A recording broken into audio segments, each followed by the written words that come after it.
Hey guys, what's going on? My name is Tom Spark. Welcome back to another video.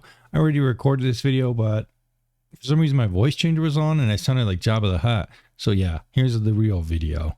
So guys, in this video, we're going to be talking about 7 reasons why I switched to NordVPN and don't regret it. The unique things about this VPN that make me stay subscribed. So I'll be putting a link for Nord in the description down below. Just to be clear, this is an affiliate link. If you click on that link, I'll make a small cutback and you'll also get a discount. So that's a win-win. If you click on my link specifically, you'll still get the same discount, but you'll get an extra month. So very good for both of us. Just to be clear, I'm not sponsored by Nord, which basically means if you don't buy Nord or you refund it, I'll make no money from this video. Also affiliates for other VPNs as well to ensure there's no bias involved. So guys, let's get into the video at hand. 7 reasons why I pick with Nord and stick with it as my main VPN provider compared to some of the other ones I used to use. So guys, the first thing I want to discuss is my recent speed test analysis. Basically yesterday I bought most of the popular VPNs and actually tested them within the same hour, doing a speed test to see which one was the fastest. I also didn't stop there though. I also compared it to my normal speed to see how much speed was degraded. I also combined the speed versus price ratio to see which one was the most affordable. And then I divided that out to see the results. So my results were as follow. NordVPN was the fastest VPN, getting around 600 megabits per second. The slowest VPN was private internet access because the WireGuard wasn't working for some reason. IPVanish was also the second slowest, CyberGhost, and so on. Other VPNs like Molvad, while affordable month to month, long-term around $120 for 2 years, which is $40 more expensive than NordVPN, and you also don't get the extra months. Not only that, Molvad got around $550 in that region, so NordVPN was faster. We also saw that NordVPN was second in terms of price per performance. So for getting around 600 megabits per second on my network that usually gets around that same speed without a VPN, it was second only to Surfshark in terms of value, and Surfshark was a little bit slower than NordVPN, making NordVPN a very good choice for me. So yeah, check out this test if you want to learn more about my findings. It's on vpntierlist.com/blog. And yeah, this was a test that I spent like $120 just to buy all these VPNs at the same time, but I think it was worth it to see the results. Another reason I really like using NordVPN is because of this cool Nord MeshNet feature. Basically what this is a way to set up remote VPN access. So you can set up a server kind of at home. Basically, if you have a media server running on your computer, you could connect a NordVPN mesh and connect back to your computer and watch those files. So that is very nice. You could also do this with LAN gaming, all sorts of other cool power users. Take advantage of this feature, and I've made several videos on my channel about setting up a media server and how to use NordVPN MeshNet with it. If you're interested, check out those videos. So definitely a very, very solid feature. And the cool thing is it's built in for free. You don't have to pay extra for this, and even friends who just want to download Nord and can use this as well with you. So it's very cool for LAN gaming like it says here. So definitely a very cool thing that almost like I said, no other VPN has anything like this at all. Another reason I really like using NordVPN is because it's updated all the time. Some VPNs are updated like once a year, which means they're not bringing out new features and they're barely doing anything in terms of the VPN. They're just kind of sitting on their laurels, kind of collecting subscription revenue and not really doing anything.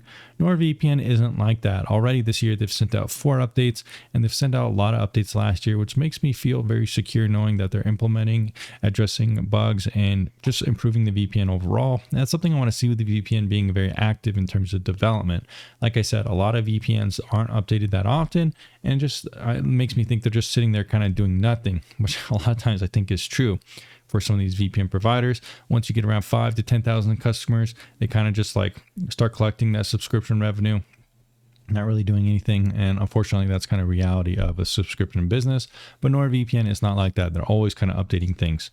And that goes to show you with their logs as well.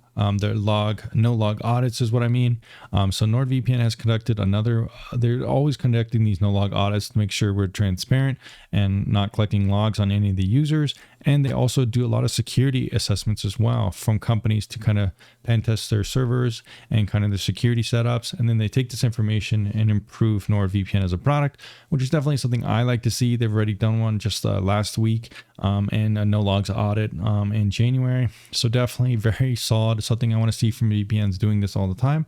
Some VPNs haven't done this once. NordVPN has done this like 7 or 8 times by now, so definitely something you want to look for.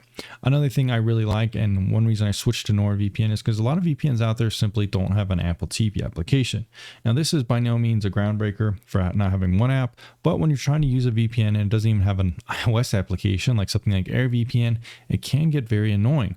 Or maybe you want to use an Android TV application, so forth. So you want a VPN that really does have a lot of multi-platform compatibility, because if it doesn't, it just gets annoying. So yeah, that's one reason I switched to Nord, because some VPNs out there didn't even have the app I wanted. Another thing that I really like about Nord is specifically the server configuration and the servers available. Some VPNs don't even have servers specifically in San Francisco, which means I'm never going to get as good of speeds as I can with NordVPN because they have a San Francisco server. Not only that, but they have 111 different server locations in the world. So pretty much no matter where you are, you're probably going to get the best speeds with Nord as well compared to other options out there. I saw a guy talking about he switched from Nord to Proton because people on Reddit were telling him to, and he pretty much discovered that the speeds were just like awful compared to what he was getting with Nord. Let me show you that image right here to show you I'm not making that up. So here we go right here. This guy's saying he used to have NordVPN, but other people were telling him to switch to Proton. He switched to Proton, and it was like switching from cable modem to DSL. Proton is slow. It's not much cheaper either. So he definitely regretted this one. That just shows how following the hive mind on Reddit can often be to your detriment. So that's why I do tests like these on my channel to show you guys really what's going on with objective verifiable tests, not just following the hive mind. All right, guys, those are my 7 reasons why I switched to NordVPN, 7 reasons you might want to switch as well. Use my link, like I said, in the description down below if you want to help support the channel. Get that extra month discount as well, win-win. Or if not, just go directly and I'll make no money. And since this video is not sponsored, there will be no benefits for either one of us. But overall, guys, I'll see you in the next video very soon.